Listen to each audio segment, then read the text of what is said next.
Hi everyone. On May 8th, 2020, the world celebrated the 75th anniversary of the Second World War coming to an end in Europe.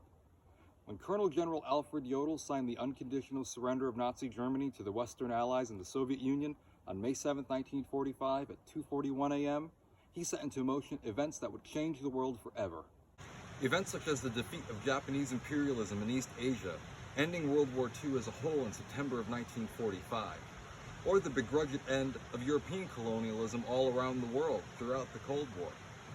The Second World War would influence the desegregation of the United States military in 1948, an action that would, in turn, inspire the civil rights movement leaders of the 1950s and 60s to come.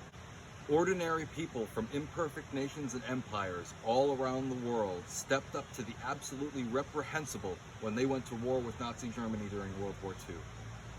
Nazi Germany was a regime built on crime and the mass extermination and slavery of religious and ethnic minorities, gay people, physically and mentally disabled people, and anyone else that the Nazis didn't like, including political opponents and normal everyday folks who decided they didn't want to live under the regime. Adolf Hitler's regime relied on an ideology based in white supremacy, eugenics, and anti-Semitism. It said that some people were inferior to others based on where they were born, what they looked like, and what they believed in. These ideas are always worth standing up to. I want everyone to know that 75 years isn't a long time. If an event occurred less than a lifetime ago, it may as well have been yesterday.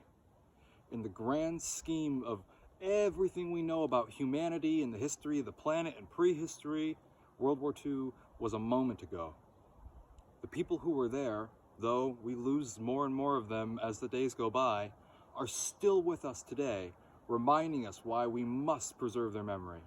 If we want a better future for ourselves, we have to listen to the people who were there. They remind us why we must do better than the generations that came before us, both the greatest generation and the people that they fought so hard to defeat 75 years ago.